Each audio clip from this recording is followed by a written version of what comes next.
السلام علیکم۔ آج ہم بی اے سیکنڈ ایئر کے نصاب میں شامل کتاب انتخاب نثر میں سبق شبلی میں آگے مطالعہ کریں گے۔ مولانا کی عظمت کے لیے یہی کیا کم تھا کہ وہ اردو کے عظیم ترین مصنفوں میں سے ایک ہوئے ہیں، لیکن اس سے بھی بڑھ کر یہ ہے کہ وہ مصنف گر تھے، ایک مجسم ٹکسال تھے جس سے مصنف اور اہل قلم ڈھل ڈھل کر نکلتے رہے، جن جن کو ان کی عطالقی اور دست شفقت نے تصنیف و تالیف کی اونچی کرسی تک پہنچا دیا، ان کی مکمل فہرست کوئی تیار کرنا چاہے تو اسے خاص طوالت سے کام لینا پڑے، لیکن چند نام لے دینے تو بہر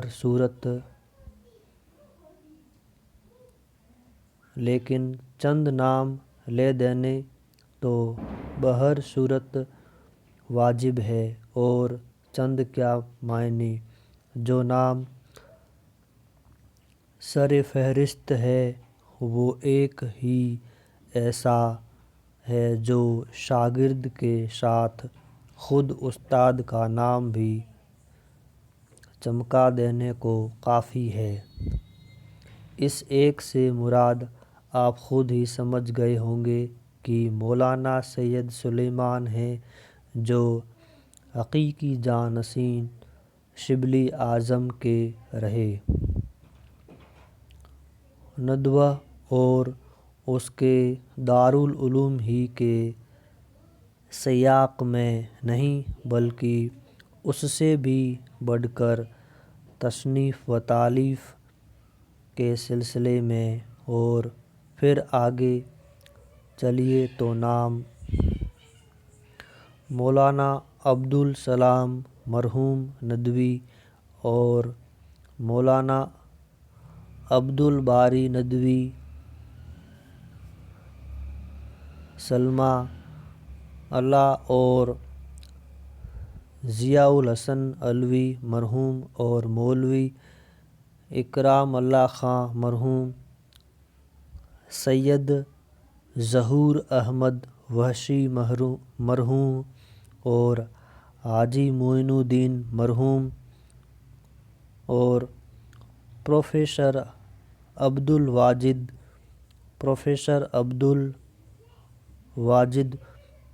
مرحوم کے بے ساختہ یاد پڑتے ہیں، بلکہ اگر باضابطہ شاگردی کی قید اڑا دیجیے تو مولانا ابوالکلام مرحوم اور مولانا عبدالعمادی کے سے بزرگوں کے نام بھی اس صف میں آ سکتے ہیں، اور اس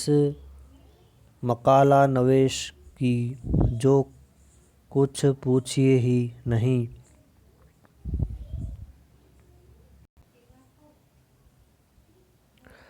اس بے علمے کو جو کچھ بھی الٹا سیدھا لکھانا آیا، بس اسی آستانے کا فیض ہے۔ پہلے تو انہی حضرات کے مضمون اور کتابیں پڑھ کر اور ان کی نقالی میں کمال پیدا کر کے، یہاں تک کہ ان کی خاص ترکیبیں اور لفظ ازبر ہو گئے تھے، اور پھر اسی زندہ بساط کے ایک ادنی حاشیہ نشین بن کر اور لیجئے یہ سارے نام تو صرف ندوہ کے سلسلے میں ہوئے، باقی 16 سال مولانا نے علی گڑھ میں بھی تو گزارے۔ اللہ جانے کتنے اہل قلم واہل علم اس علی گڑھ دور میں اس چشمہ فیض سے سیراب ہوئے ہوں گے۔ سید سجاد حیدر، خواجہ غلام الشکلین، مولانا محمد علی، مولوی محمد عزیز مرزا، حضرت موہانی، مولوی ظفر علی خاں اور غالباً میر محفوظ علی بھی۔ سب سے آخر میں نام وہ یاد پڑا جسے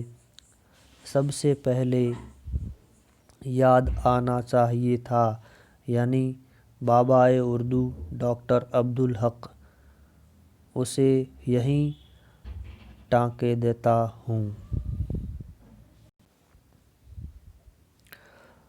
شبلی جس پائے کے سخن گو تھے، اس سے بڑھ کر سخن فہم تھے۔ تنقید کا فن جتنا بھی ترقی کر جائے، شبلی نے فارسی کلام پر جو بہترین تبصرے اپنے شعر و نظم میں کر دیے اور اردو کی رزمیہ شاعری اور فن بلاغت سے متعلق جو مبصرانہ نکتے، موازنہ، انیش و دبیر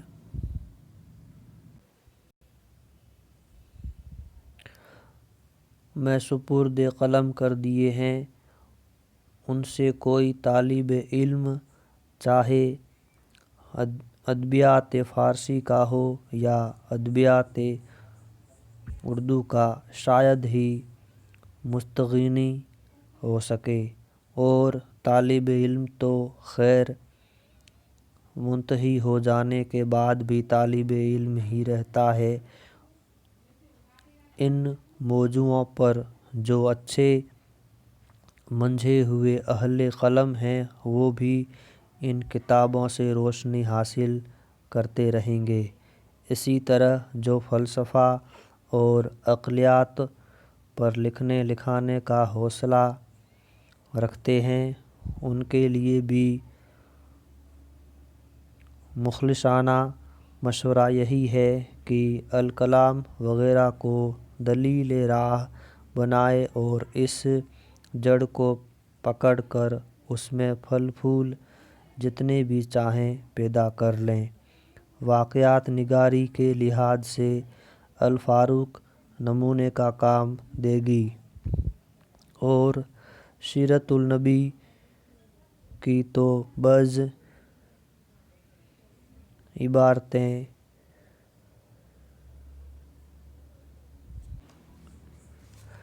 اپنی دلکشی، دل آویزی، اثر انگیزی کے لحاظ سے کلاسیکل یا معیاری ہونے کا درجہ پا چکی ہیں۔ سلاست بیان، تحریر کی ان ساری قسموں میں قدر مشترک ہے، اور حسن ترتیب کا جہاں تک تعلق ہے، شبلی نے داغ ایسا پایا تھا جیسا شاہ جہاں نے تعمیر کے لیے تاج محل کا تو خیر کہنا ہی کیا، باقی جامع مسجد، دہلی مسجد، اجمیر وغیرہ جس میں شاہ جہانی عمارت کو نظر میں لائیں، اس کا نقشہ کتنا سڈول اور کیسا سانچے میں ڈھلا ہوا نظر آئے گا۔ شبلی بھی شاید نقشہ اسی طرز و انداز کا اپنی ہر تحریر کا، چھوٹی ہو یا بڑی، اپنے دماغ میں تیار کر لیتے تھے۔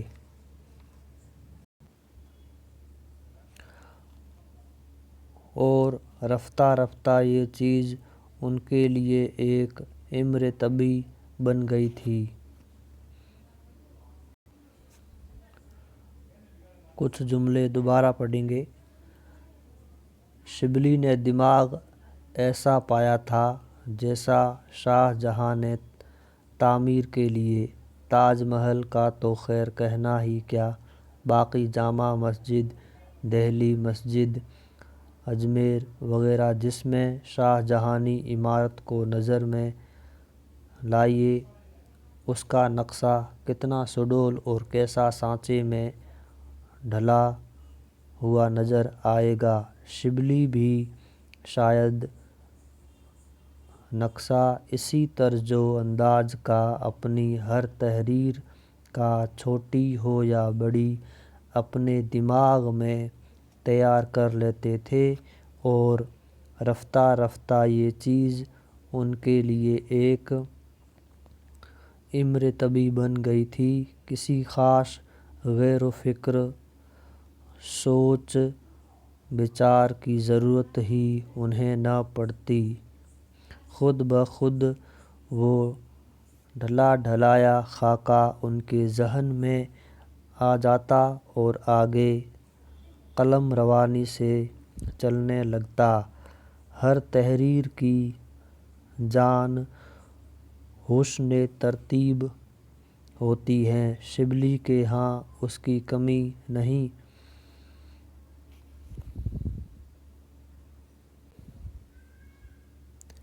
افراط تھی،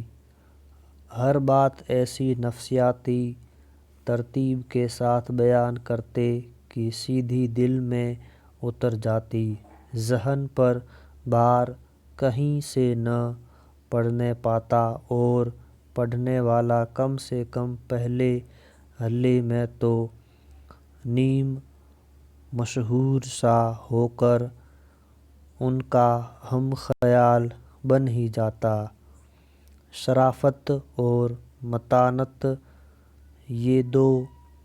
وصف تو جیسے شبلی اپنے قلم کے ساتھ لیے ہوئے پیدا ہوئے تھے۔ ہزاروں صفحے ان کی تحریروں کے پڑھ جائیں اور ان میں تحریریں ہر دور کی اور ہر موضوع پر نہ کہیں کوئی لفظ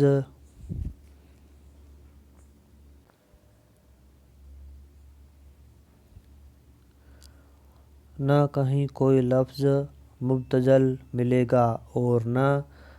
کہیں کوئی ایسا محاورہ یا ایسی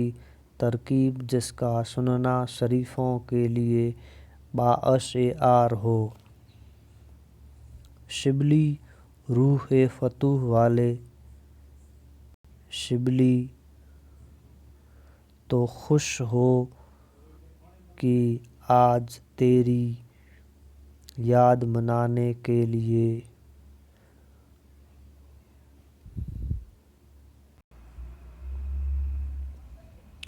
شبلی روح فتوح والے، شبلی تو خوش ہو کہ آج تیری یاد منانے کے لیے ملک و ملت کے اتنے چیدہ و منتخب خوش مذاق علم دوست بوڑھے اور جوان تیرے مزار پر اور تیرے تصنیف کدہ پر جمع ہوئے ہیں۔ تو جو چراغ جلا گیا، اسی سے بے شمار چراغ آج تک جل چکے ہیں اور آئندہ بھی برابر جلتے رہیں گے۔ رحمت کے فرشتے ان کی عقیدت مندانہ سرگرمیاں تجھ تک پہنچا دیں گے۔ تو مصنف ہی نہ تھا، مصنف گر بھی تھا، عالم ہی نہ تھا، معلم بھی تھا، تاریخ نگار ہی نہ تھا، تاریخ ساز بھی تھا۔ تجھے حق تھا کہ دارالمصنفین سا ادارۂ تصنیف و تالیف تو نے قائم کر دیا، اور